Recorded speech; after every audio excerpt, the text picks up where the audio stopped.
When are you going to do an AMA? Right now! Is this the first question in the video? No. None. Okay, let's see. How am I gonna do this? Start with the fun ones, or start with the serious ones, the personal, or the channel ones? I don't know, poo.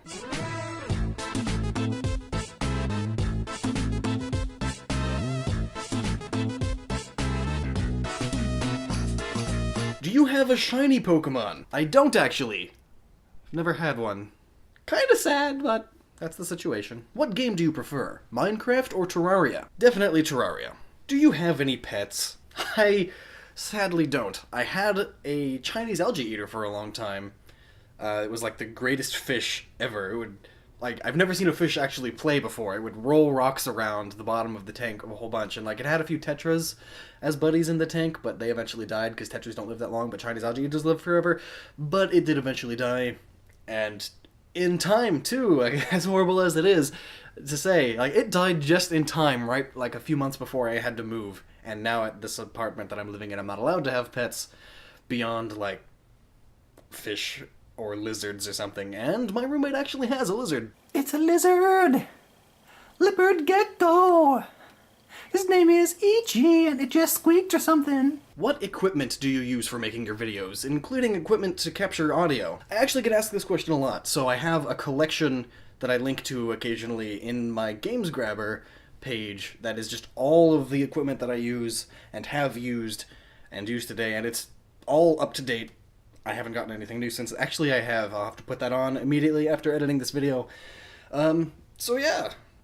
There's a link in the description if you want to know the equipment I use. Which leads me right into GamesGRABR. GamesGRABR is a cool website to help you manage your collections of games. From games you own, to games you want, games that you think fit a certain genre that you want to show off to someone, anything really. Plus, it saves links to all of them for you to buy later. There's a link in the description for you to check it out, and maybe give me a follow on there.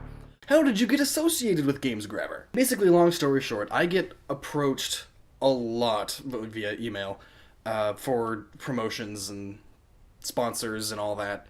I mean, I could, if I wanted to, accept all of them, but then there'd be an ad, like an in-video ad in every single one of my videos for something different every single time.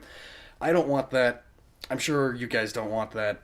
And, but the reason why I went with them was because I legitimately think that site's cool. Having a place to put collections of games to have some layer of interactivity with my videos. So like, I'll have a top 10 video and I'll say, and I have honorable mentions on my GamesGRABR page. So it's a good way to have a level of interactivity. I said that already, but yeah. And at first, because I had never heard of the site before they approached me, so I was a little skeptical at first. But then I saw that they also sponsor Kid Icarus, who I love, so I was like, sure. I mean, he's doing it.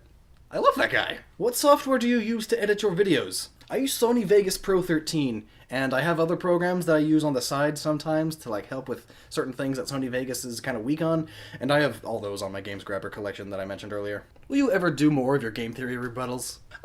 Probably not. I mean, it's not... I don't want to be known as the guy that makes game theory rebuttals, so that's why I've been... I mean, more than anything, I get asked to do that, and really, it's not something I want to do. Though the few times that I have in recent memory, being the Star Fox video and the Samus Morphball Part 2 video, I didn't specifically put like in the description or anything that it's a game theory rebuttal, because I didn't want it to advertise itself as that. It's just, I'm making my own version of something he's done already, but I came to a completely different conclusion. Which, I mean, still, they're all just theories, and there's counteracting theories all the time in science. Did anyone give you any flack for doing rebuttals of game theory? Oh, heck yes, tons.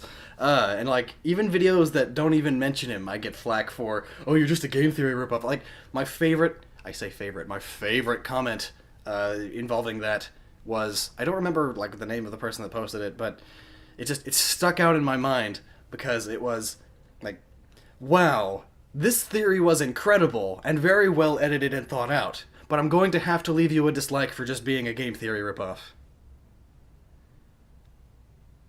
My friend called you a game theory ripoff. What do you have to say about that? It's like Coke and Pepsi, NASCAR and F1 racing. They're similar, but they're not exactly the same. I mean, you wouldn't say Papa Murphy's Pizza is a ripoff of Round Table. You wouldn't say Nike is ripping off Skechers. You know, unless your friend only buys things at one store, only has one brand of any particular item he owns, then either he needs to get his priorities straight or he's a hypocrite. Because it's one thing to be a ripoff. It's another thing to be inspired of, which leads me right into my next question. What inspired you to do YouTube? It was actually MatPat. So, like, I will be the first to say, yes, I was inspired by him. That does not, I mean, that would be like saying JonTron is a ripoff of AVGN. That would be like saying Kadikarus is a ripoff of JonTron. That'd be saying that Pro Jared and PBG and Space Hamster and all of them are ripoffs of JonTron, who is in turn a ripoff of AVGN, who is in turn a video game reimagining ripoff of the Nostalgia Critic. Like, do you watch any of those people? If you do, you are watching ripoffs, so there is no reason. And plus, people have been overthinking video games, or maybe not video games specifically, but have been overthinking comic book characters and movies and stuff since like the 70s. If you honestly think Game Theory was the first one and isn't ripping off anybody, then you have a problem. And I mean, there's no such thing as originality anymore. Everything is a ripoff of anything nowadays. This is just one of those topics that gets to me because people are dumb. But as for specifically what inspired me, like I had always wanted to do a channel like this for years. I just never bothered, I guess. But then it was Game Theory's video on crossovers that finally, because he asked all of his fans, which that was before he even had like 50,000 subscribers, I believe.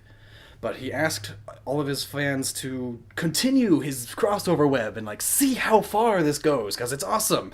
And I was like, yeah, I'm gonna do that. And then I did. So my very first Gnoggin video was continuing that crossover web that he asked everyone to do. So like really, I'm just listening to what he wants. And you should, if you're a fan of him, you should also want what he wants. But then of course, years later, people on those videos that were posted immediately called me this just proves you're an even bigger ripoff of Game Theory because you have a crossover series and Trailer Drake has a crossover series on the Game Theorist channel. It's like, mine have been around for so much longer than that. I can't be a ripoff of something that didn't exist back when I made it.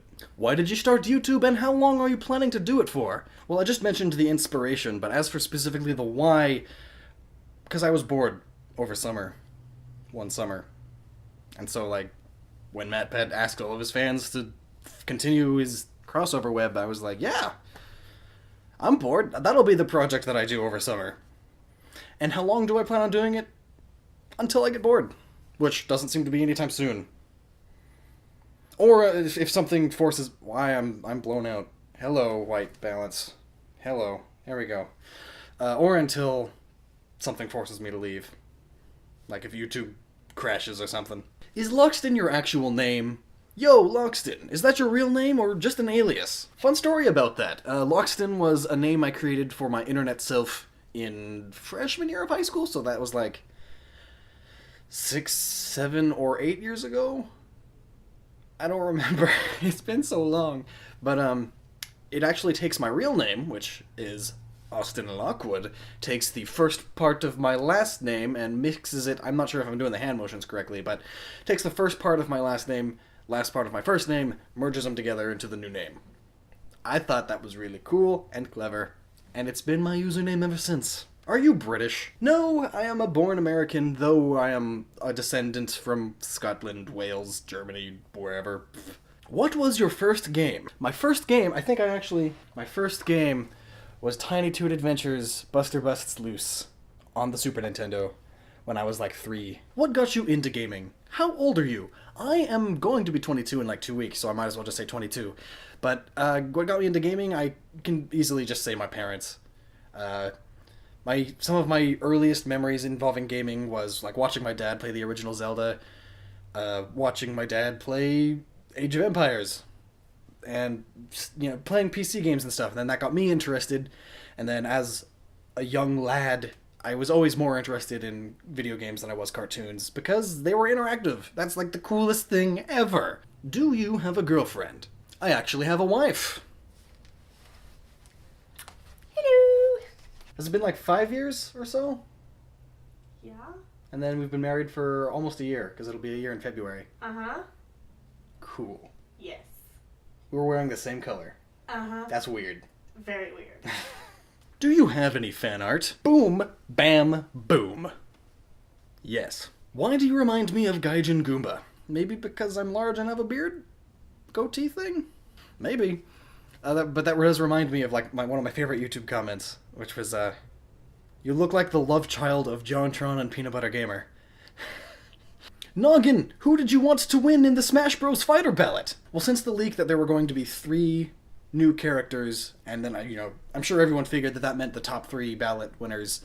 But the 3 that I wanted the most were... It was Isaac, Black Mage, and Ganon that I wanted the most.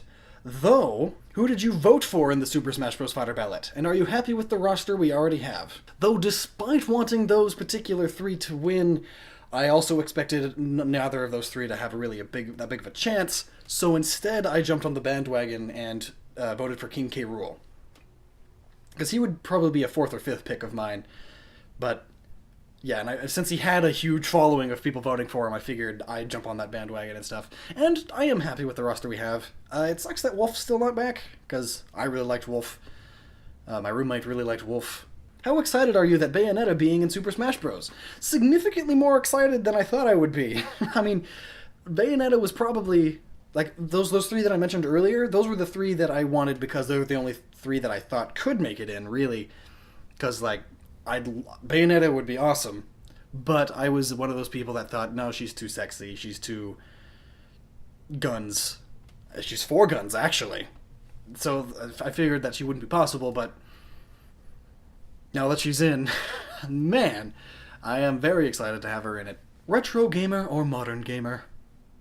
Can I be both? Is that your real voice? Yes. Like, I never use voice modifiers, unless it's obvious, like I sound like a robot or something. But, yeah, I've been told I have quite the range, and I often portray myself as being a little more on the epic side when I do Noggin recordings. But, yeah, this is how I normally talk, though I don't, like, in real life I don't talk that often. But when I do Noggin, whatever the word is. But I do go quite high sometimes even, too. I talk a bunch. I don't know. I do voices. It's a thing that I do. Hi, Lockstin. Would you ever be interested in voice acting? I think you'd be great at it. I actually had a moment where I was thinking about doing voice acting because I actually have considered it. I think it'd be a fun side project. For like maybe a month or 2, I legitimately wanted to do that for a living.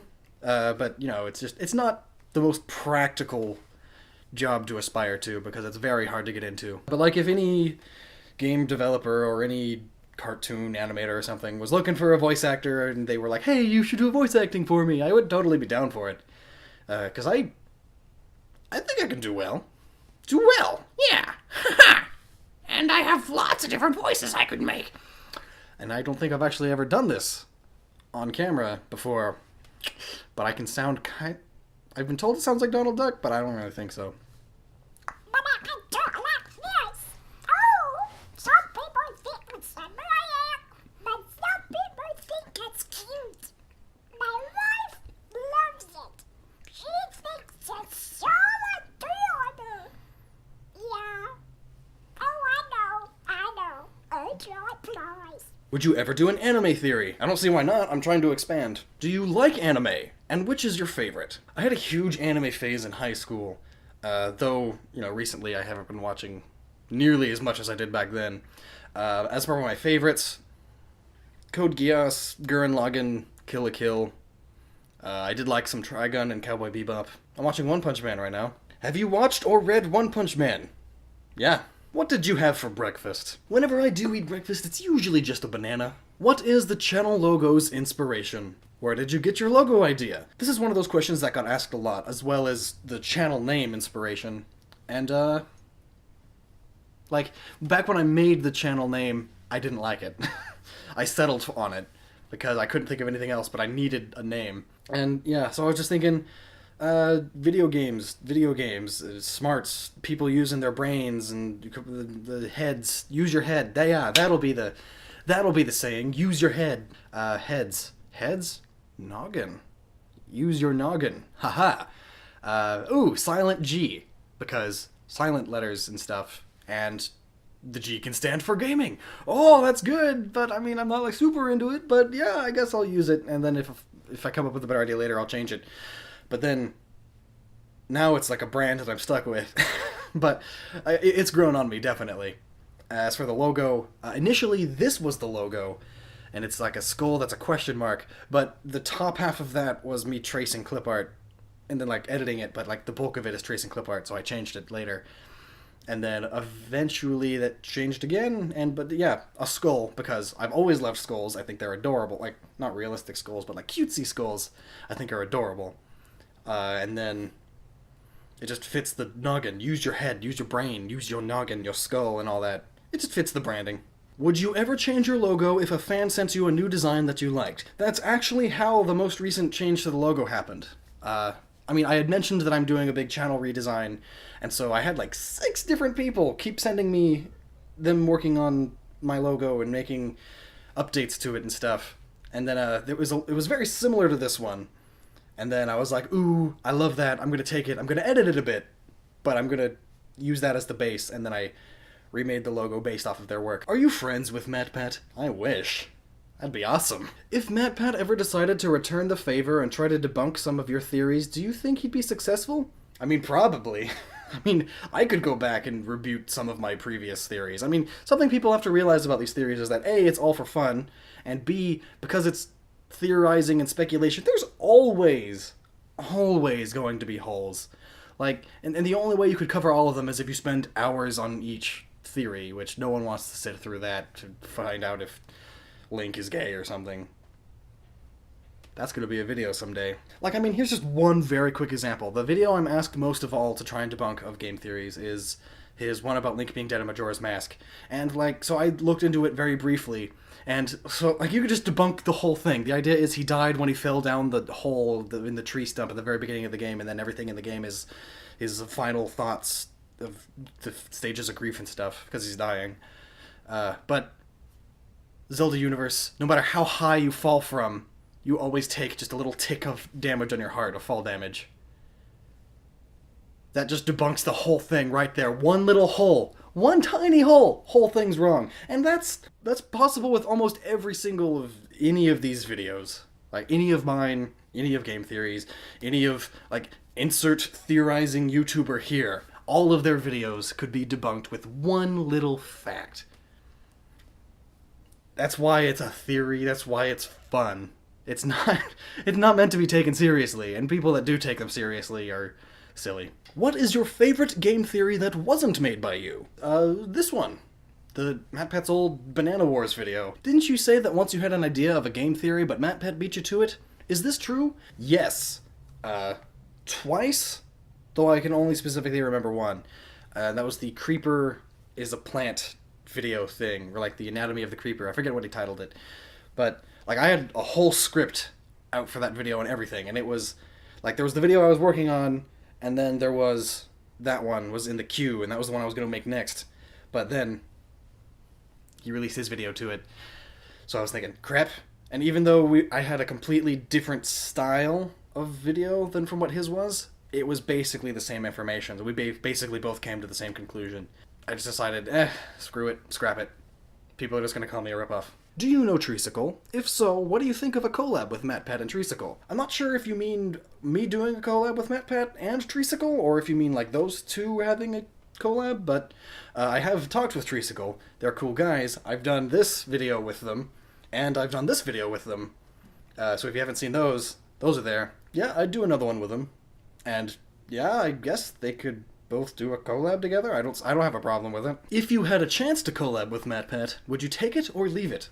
Oh, I would take it. I mean, that'd be like meeting your hero. That's like a kid meeting his hero. As I said, he was my inspiration and everything. So I would love to even just meet him and just shake his hand and be like, dude, You've inspired me to do what I now do for a living. And it was... it would be amazing. It would be an experience, definitely. DC or Marvel? Really, that question to me is Batman or Marvel. In which case, it's Marvel, but Batman is a close second. Have you read any comic books? If so, which ones do you enjoy? I've read plenty of comic books. I guess you could say it's one of my hobbies outside of video games. But, like, I loved... The first ones that come to mind when I think about ones I loved was the whole Civil War saga. But way more. My absolute favorite are the Annihilation events. It's the whole galactic Marvel, so it barely tangentially touches upon Earth in the Marvel universe, which I feel like the space Marvel everyone is way cooler. I mean, Nova is my favorite Marvel superhero. The Guardians of the Galaxy are my favorite group of Marvel superheroes, and that was before the movie. So when they announced that the movie was happening, I was simultaneously worried they were going to ruin them, and super excited, because they're making a movie on, like, my favorite thing. Have you heard of Magic the Gathering? Oh, have I? High school, again. I played it way more than I should have. I had 2 decks that I mainly used. A healing deck and a red, white, green mana deck. And the strategies to the healing deck was I'd heal a lot. To the point where, I think my favorite battle was one where eventually... The whole strategy was based around me gaining health, and that basically makes me invincible, and then I slowly tick away the opponent's health. So it did get to the point where eventually I had 8 different cards that all made it so every single time anyone lays down a monster, or a beast, I forget what they're called. I haven't played it in years, just to let you know. Every time someone would lay it down, I'd gain 1 health for each of those cards. I had 8, so every time someone laid something down that was a beast or a summon, I think that's what they were called, I'd gain 8 health. And I noticed there's some people that play with rules where there is a max health, but we never did. Oh, until I started winning all the time with this strategy. But it would get to the point where I'd have thousands of health, which is ridiculous. And then, what was it? There was some card that would summon X 1/1 unicorns or whatever. X being your health. So eventually, and it cost like 10 white mana to use, but I'd use it. Let's just say I have 100 health, just to keep it simple. But when I did it, I'd already have multiples hundreds health. But so I'd use that card, summon 100 unicorns. And then because each of them count as a new summon, each of the 8 cards I'd use would stack, and I'd gain 800 health. And then I had multiples of those, so I wasn't allowed to use that deck for very long. Especially because it also had a card that would make it so, like, if at the end of the turn after the one this card is placed, I have over 40 health, I automatically win the game. I'm surprised that card was even made. And the idea behind my mana deck was... I'd be tanking, and I had so many cards that just cost tons of mana, especially ones that were X mana, and then however many mana you use to summon it, that becomes its power. So, and it was like, my heal deck was like that big, it was like the minimum amount of cards, and then, at least back when I played, there wasn't a rule about a maximum, so I would, it was a thick deck, and most of it was mana. And I'd have cards that would make it so that I can place as many mana in one turn as I want, that I could have as big of a hand as I want, to make it so that you have to draw 2 cards every single time. Like, everyone has to. But then since they don't have cards that let them have an infinite deck or hand, then they have to discard a bunch of their cards. It was just a big mess. I'd have the table, boom. Whenever I played Magic the Gathering, it was always over the top with me. Is there anything you absolutely refuse to talk about or make a theory about? Any forbidden topics that you just won't touch? I've never actually thought about that before. I'd like to say that there aren't any, and I'd like to be just completely open about talking about anything, but at the same time, I'd also like the channel to stay PG-13, maybe borderline R, if the topic was important enough to be worth talking about. Short answer, no, there isn't really any topic I wouldn't touch. But long answer, maybe, but I don't know what it would be. What's your favorite game on Wii U not previously mentioned? I don't think I've mentioned Bayonetta in any of my videos. So, Bayonetta and the Bayonetta duology. Do you or have you ever done or wanted to do a Let's Play of any kind? I actually have a Let's Play channel. I don't really advertise it much on here. But, yeah, link in the description. Has anyone ever recognized you in public from your channel? Twice. Once at the Fallout 4 Midnight release, the person in front of me of line was like, "You look familiar.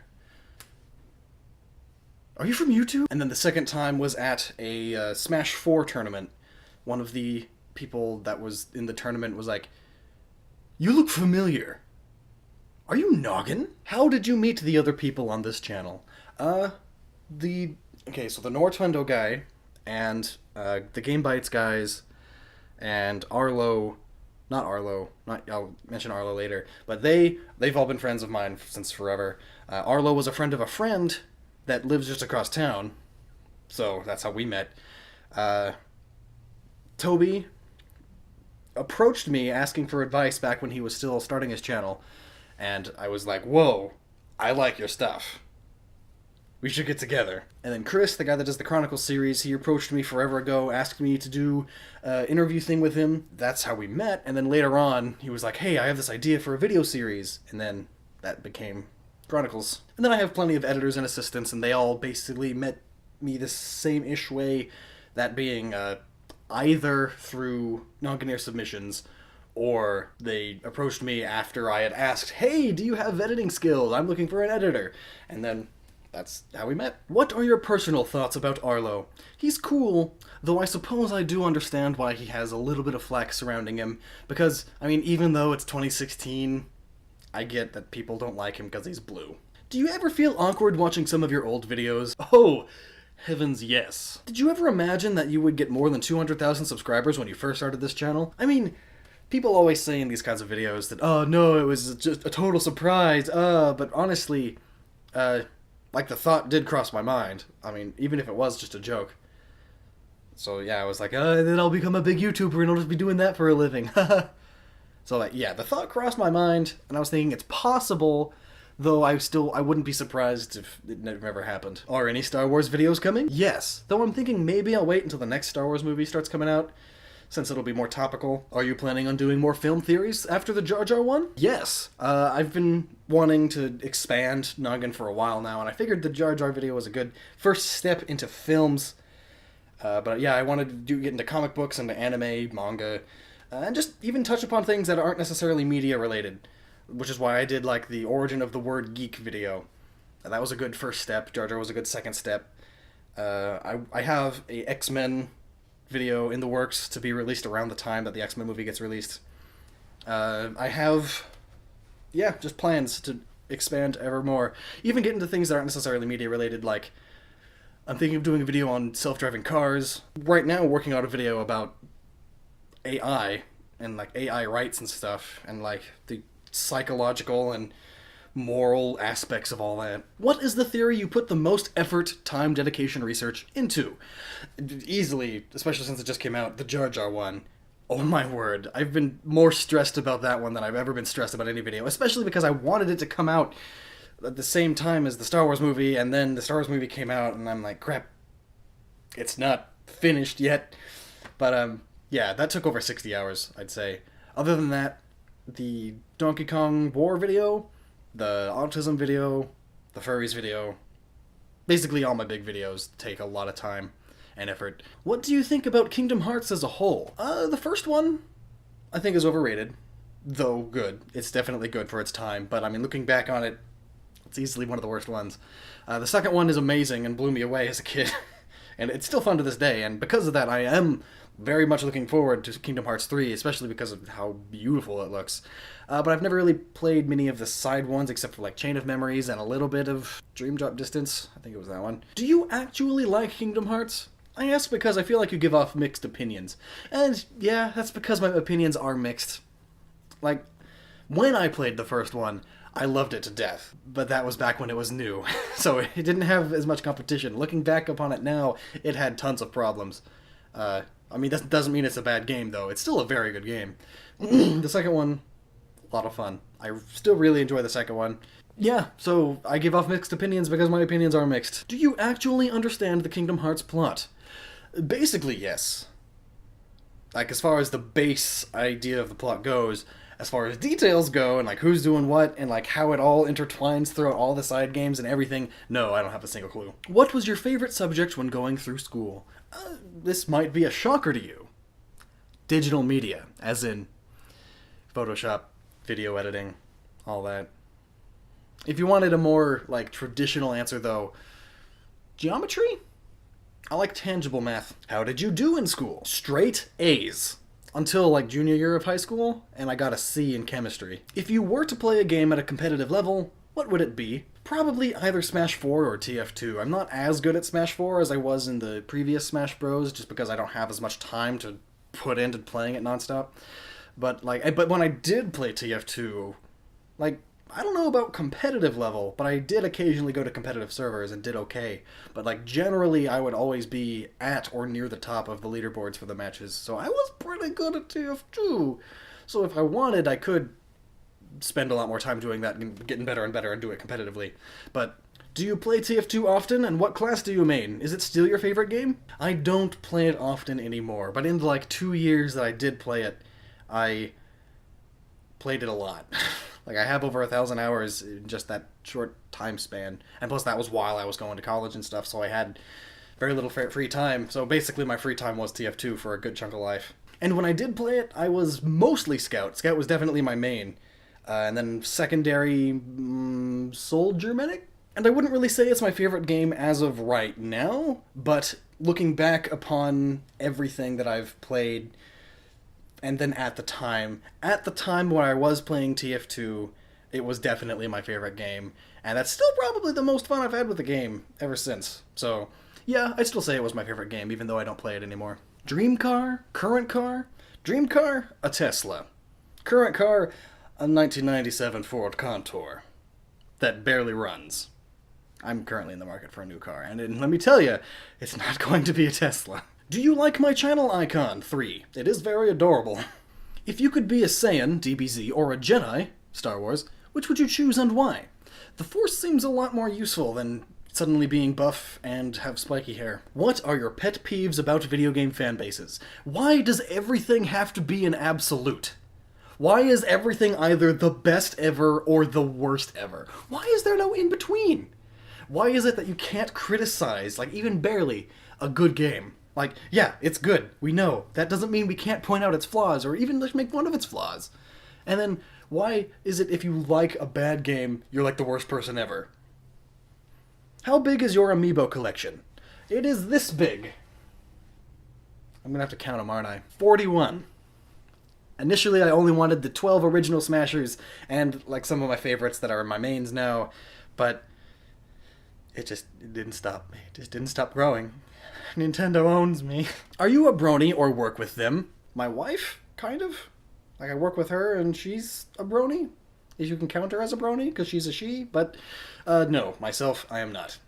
I don't have anything against them, though. What inspired you to make the video about the existence of furries? How do you feel about it so far being your most viewed video? Well, that's actually an interesting question, because I kind of don't remember why I started that idea. Because I'm not a furry. I have a few acquaintances that are, but they're acquaintances, not necessarily close friends. So, I don't know. I guess because I feel like I love looking at psychology and what makes people tick. Why do people have certain interests and likes and dislikes and stuff? And I always feel like that particular group of people get way more hate than they deserve. Not that they deserve any, but I mean, like, there's always going to be some level of hate towards literally every group of people, but I feel like furries get way more than average, even for being as strange as they are. And so I felt like clearing some things up would be cool, so that's why I did it. Plus there are plenty of games that have furry characters, and some of them are my favorites. Like, I loved Dust. I loved Sonic the Hedgehog, especially Sonic 3 and Knuckles. So, that really... just one idea led to another, and eventually it got into what makes the people that are super into that kind of art style, why do they like it? And then that evolves into what's with the fetish.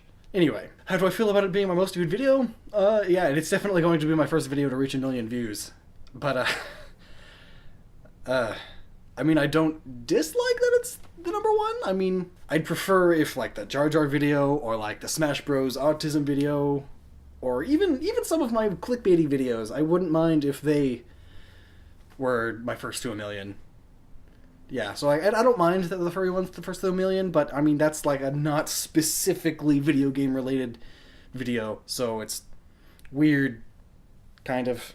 Though it's also understandable, because I did put a lot of work and effort into that one. So I'm glad that it's a video that I spent a lot of time on that ends up being my first to a million, instead of something that I just kind of threw together, like that one.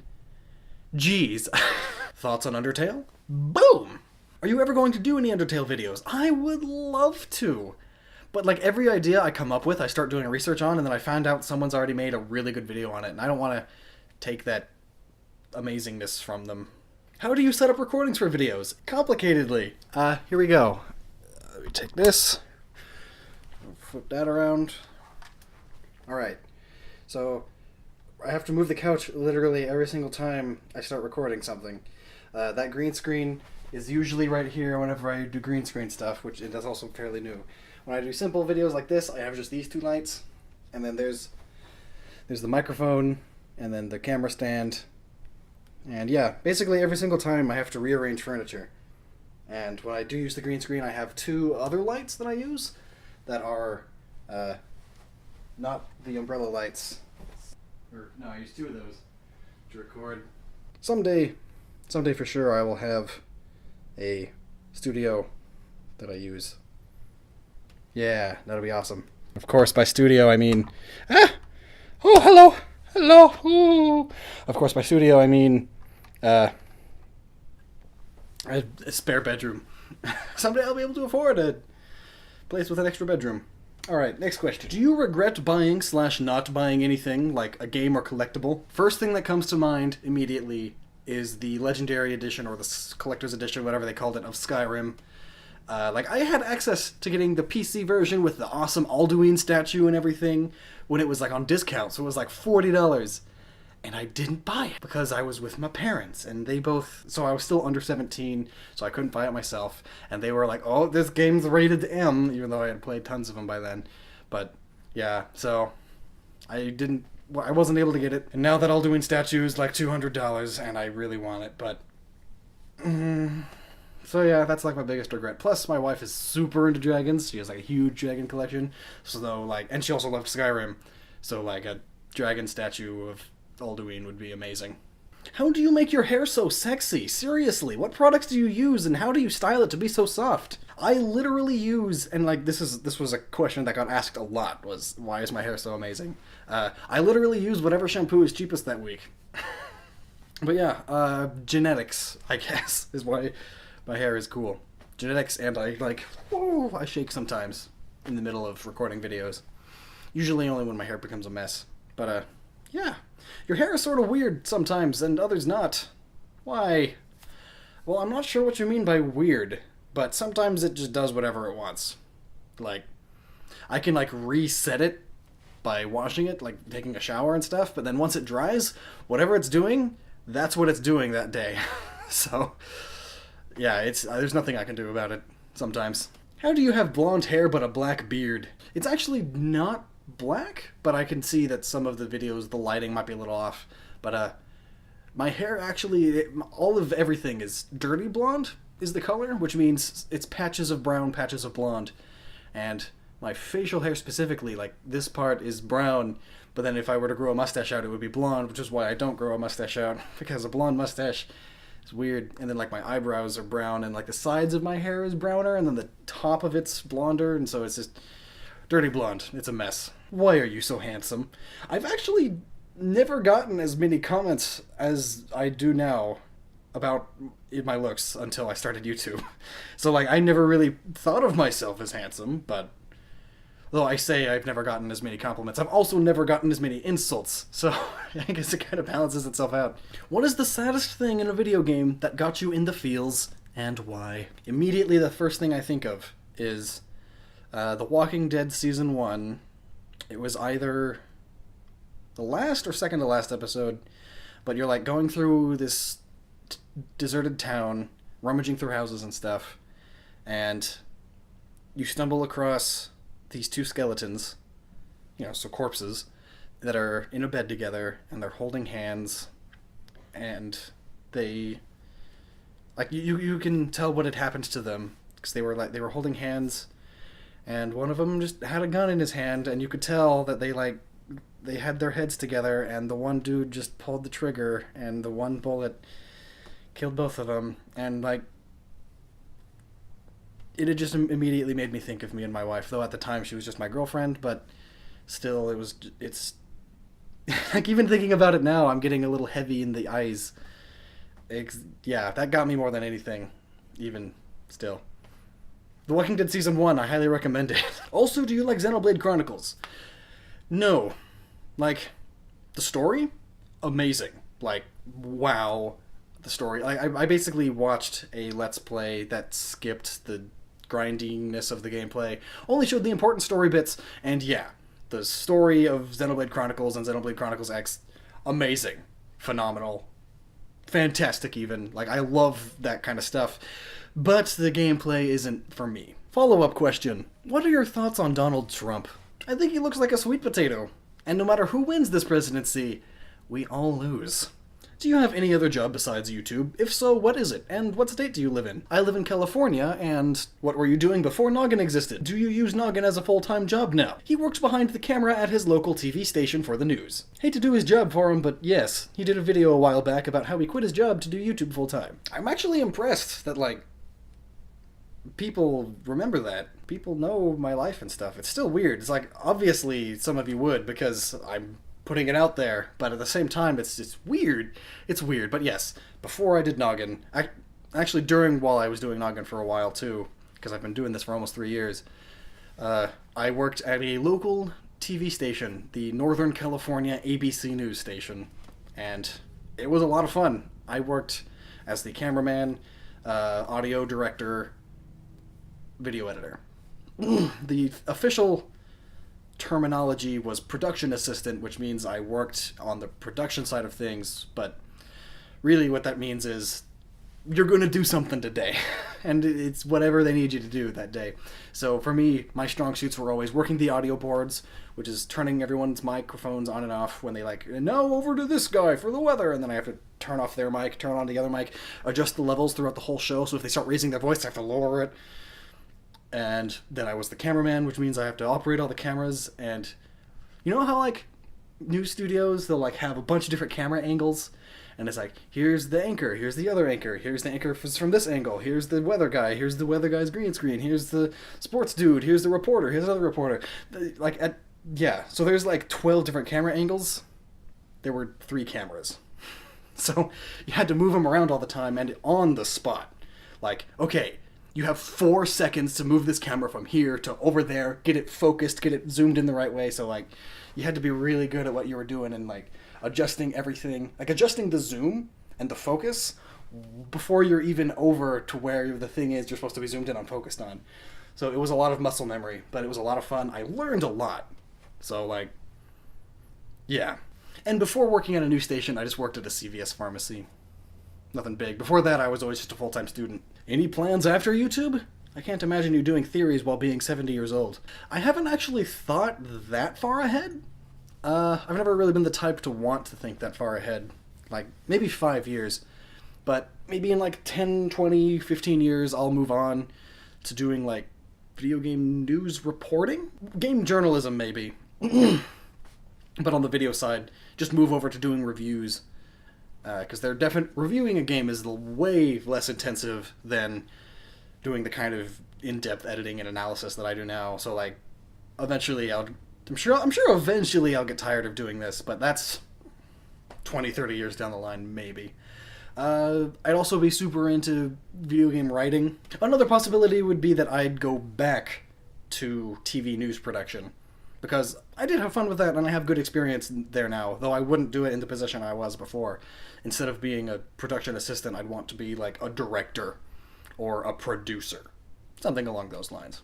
GamerGate. You know what I mean. Will you do episodes surrounding the multiple discussions within GamerGate? Journalism problems, lay culture critique meme, how to understand gaming culture 101, etc.? I've thought about it. I really have. But in the end, I just decided that's something I'd rather not get involved with because there's too much drama surrounding it. I've never really been into drama. And honestly, my opinions would probably just piss off both sides. Because I'm moderate. Ooh, I'm not an absolute in one or the other. So, it's just not something I'd want to spend a lot of time on. Though, maybe once things start either getting way too out of hand, if that all starts up again, or if it finally settles down and is no longer a thing, I'll be like, okay, boom, now I can do a video about the history of the whole arc of what happened as more of like a historical documentary as opposed to taking a side and shouting my opinions and stuff. In RPGs, action or Japanese, do you usually go for ranged, one-handed, two-handed, or magic, if given a chance to choose? I've never actually thought about it before, but now that I am, I'm realizing that I very much stick to the same thing, though it does depend on the actual subgenre of RPG it is. For instance, JRPGs like the Tales series, I'm almost always the super fancy sword dancer kind of person. In games like Skyrim, I've always been a archer as my favorites, archer thieves. But then in RPGs that are dungeon crawlers like Diablo and such, I'm exclusively a wizard usually.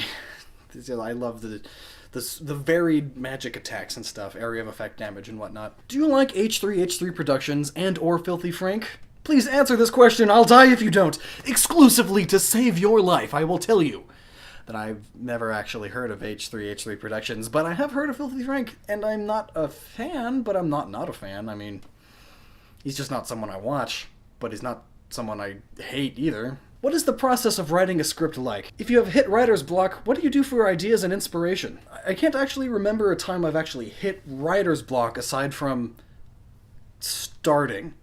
I have a huge list of video ideas. Like, it probably has...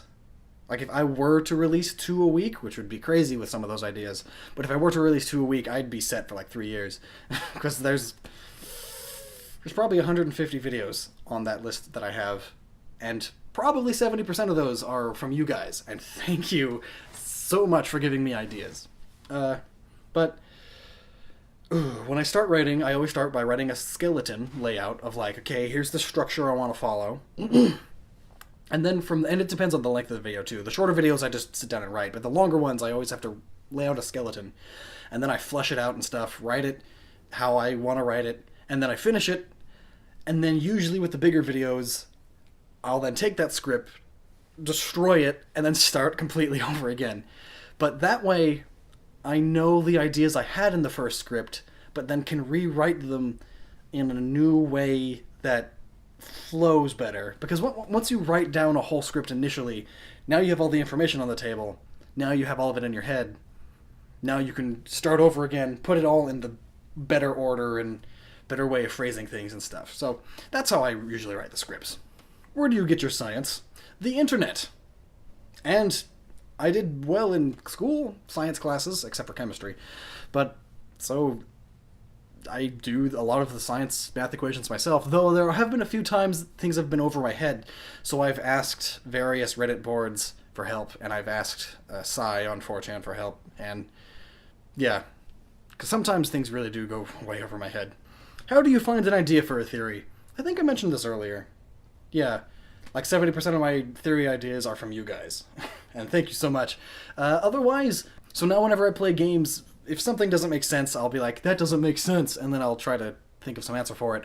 Or oftentimes, it'll just start as a joke. It's like, haha, that guy's gonna be this thing in the plot twist.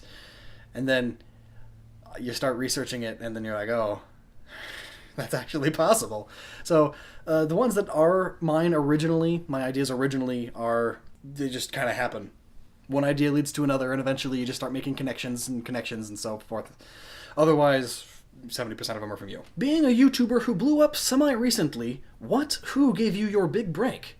What gave you the initial momentum you needed to get your channel growing? Noggin has a fun little history about that. So when I started Noggin and stuff, it had its slow phase for sure. I went from I started with 3 subscribers because I had a few anime music videos up already that I assume got 3 people interested. But then from there, I slowly grew to maybe I think I was at 900. Like, so it took me like 5 months to get to 900. And then from there, I did a collab with Proto Mario. And so that's a thing that I definitely recommend to YouTubers. Though it depends on your skill level for sure. I mean, not to be mean or anything, but I have been asked many times to do collabs with people that don't have the right skill set. You get what I'm saying? Like, I don't want to sound mean, but you need to have a lot more practice. You need to be able to show that you're at the same level, or, you know, close enough to the same level as the person you're going to collab with. Definitely, if you want to get your channel growing bigger, try to do collabs with other channels, because that helps you bring your audiences together. But I have to say, I was definitely super lucky to be able to do a collab with Proto Mario, who was very large at the time. And then I did that, and I literally went from 900 to 5,000 subscribers, almost overnight. Like, it was over the span of like a week. So that's not almost overnight at all, but that's the idea I'm trying to get across. So my initial big break was all thanks to Proto Mario, and still that's always going to be a piece of history for Gnoggin and Proto Mario. Thank you so much. And then later we did another collab, but that one didn't give me as big of a boom because I was already bigger by then. After that, things definitely slowed down, and then I kind of stagnated again around 50,000 subscribers. And then from that point, it was slow progress. About a year went by after that, so Gnoggin at that point was like 2 years old, and then that summer hit, and so I passed 100,000 finally, slowly but surely. Eventually, after gaining like maybe 20 subscribers a day, sometimes I had like a 60 subscriber a day jump, but slowly but surely I got to 100,000, and then I exploded. I don't know what happened, but it was summer, and I went from just passing 100,000 to 200,000. Almost 200,000. I went from like just passing 100,000 to 180 over summer. And then immediately after that, things slowed way down again. So I have no idea what caused that one, aside from kids being on summer break, and so they just now discovered my channel because it's summer break, and then they're like, whoa, your stuff's cool, and then they subscribe, and they show it to their friends. And if you're one of those, thank you so much. If you subscribed over the last summer, thank you so much, and tell me like how you discovered Gnoggin and such, if it was over summer, because I exploded last summer, and I have no idea why. So luck, I guess, is a big part of it. I know there's a lot of channels that don't do that well, even if their content's really good. What games do you play that you don't talk about on the channel, and which is your favorite, Nintendo, Xbox, or PlayStation? I play a lot of games that I don't really mention on the channel, because my channel, I've noticed, is mostly Nintendo for sure. But Nintendo's probably only a third of what I play, probably. I mean, you see my collections of games all the time in my videos, and like, this is just my Nintendo shelf, except for this one, that's PS2 games. But like, I have tons of games from almost every system, because I play tons of games from almost every system. So it's like, if you can think of a popular game, I probably play it. And if you can think of a semi-popular hidden gem, I probably play it. Yeah. Nintendo, Xbox, or PlayStation? PC. If you need me to say a console, I don't know. They're all their own category. Console war. I've never really been super into, ooh, PlayStation's the best, Xbox is for bros and they suck. I've never really been into that, the whole console war thing. I think it's silly. But personally, PC's up there, and then Nintendo and PlayStation are together. I've never really been into Xbox, just because it's like most games that aren't on PlayStation, or most Xbox exclusive games are only console exclusive Xbox. By that I mean the good ones, the ones that I actually want to play. The good Xbox exclusive games are console exclusive, so they're also on PC. I have PlayStation for all the PlayStation exclusives that are all games that I actually super really like and want to play that Xbox doesn't have. So I've never really bothered picking up an Xbox. I have a 360 now, but that was because I got married and my wife has had a 360. Why do you have so much borderline Rule 34 art in a select few of your videos? I seriously kind of think you have an obsession. Not that I'm judging you. What do you think would happen if your channel didn't use clickbait thumbnails? My idea with clickbait thumbnails is, well, I mean, first of all, clickbait.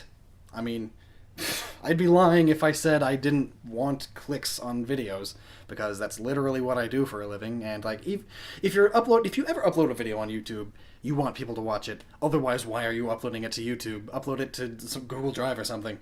So my logic is, if your video topic is already clickbaity, you might as well just go all the way with the clickbait on the thumbnail and stuff. So like, I mean, I don't purposefully make clickbait videos for the sake of clickbait videos and getting attention grabs and getting all the subscribers pulling in. Oh, money, money. No, I make videos that I want to make, or that get asked a lot. Even if I don't necessarily want to make a certain video, if a lot of fans are asking for it, I'll still do it anyway. But with the clickbaity videos, they're still topics of things that I want to cover. I just decide to go the extra step and make clickbaity thumbnails to go along with them. But yeah, I understand that people don't like the clickbait thumbnails sometimes. I, for one, do sometimes, because I'm weird. Also, it helps me recuperate from lost time spent working on videos. For example, like I have tons of video ideas for super clickbaity videos, but again, not because I'm making them because they're clickbaity, because they're topics I want to do, but I have them in a little category on my list that's subtitled clickbaity videos, use in case of emergency. And that's what I mean by that. So I had just spent tons of time working on that super big Donkey Kong Great Ape War video. Spent tons of time on that, like a week of my life went into making that video, and then it ends up not doing that well.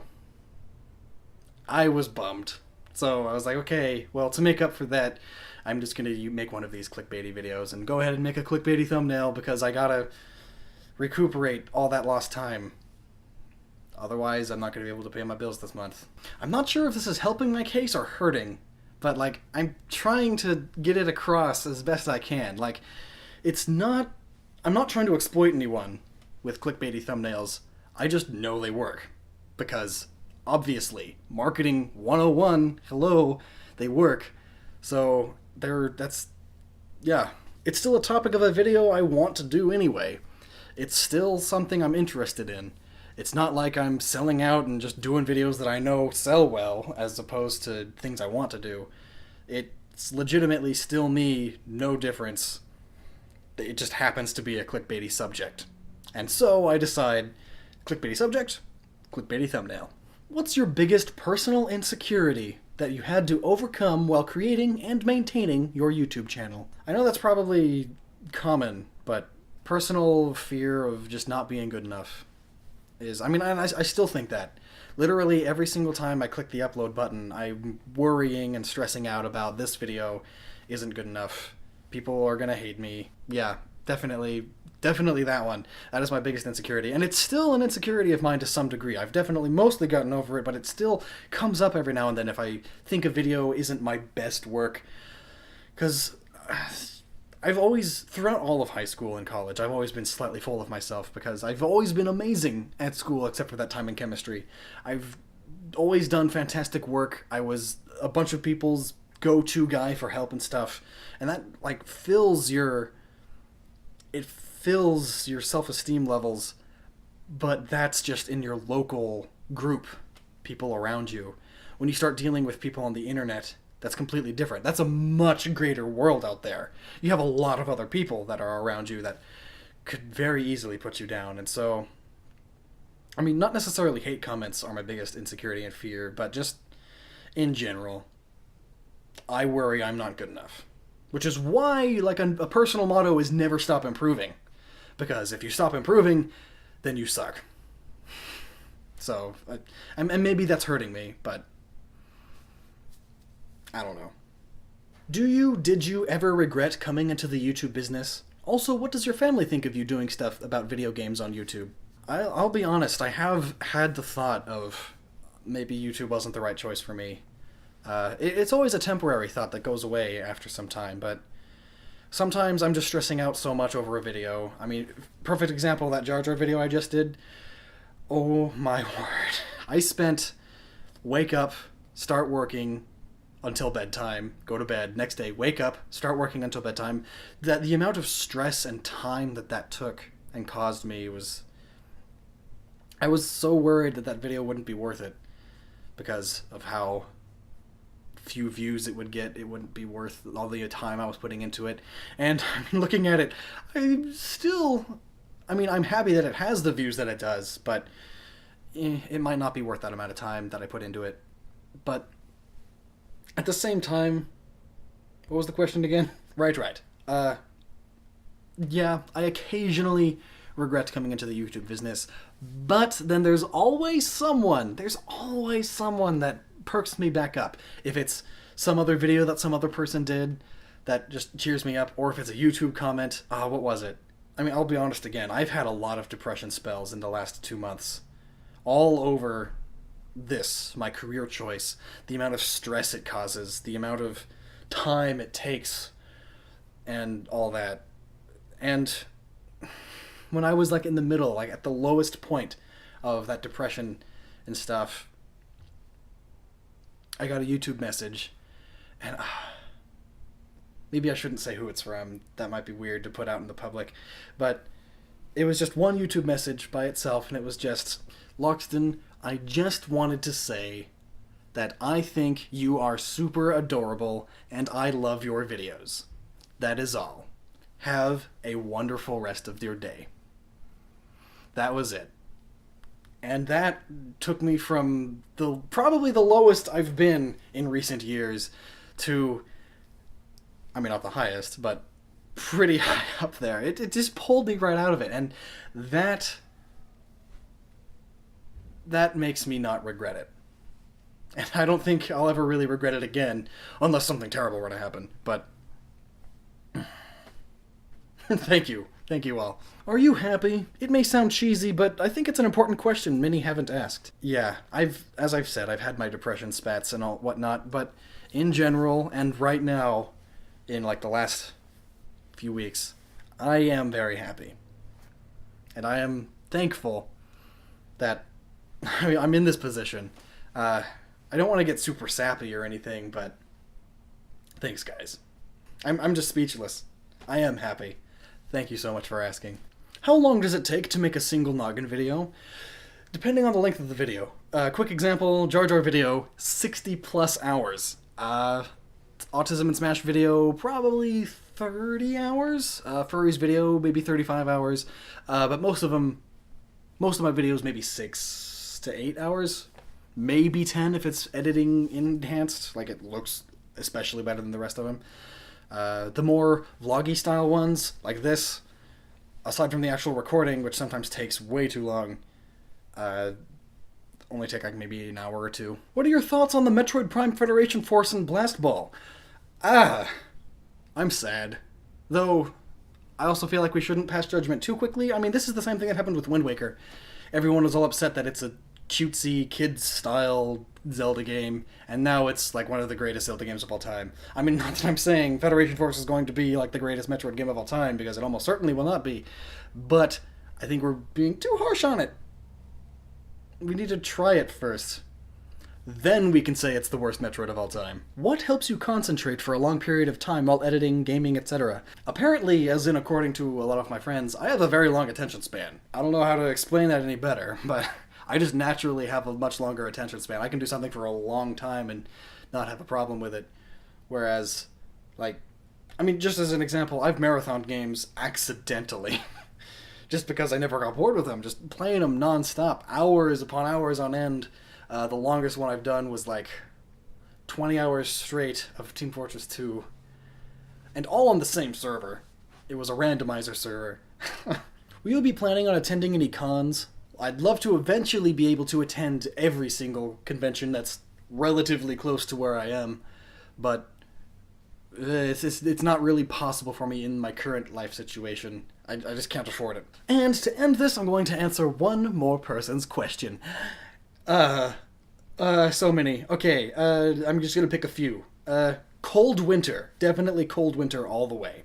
I switch a lot between my mains. Right now, I've been mostly in the mood for Captain Falcon and Wario. I'm 5'11". I don't know the meters conversion of that, but yes, I'm 5'11 and a half, sometimes 6 foot, depending on the time of day. Literally everything every time I click the upload button. Including, right now,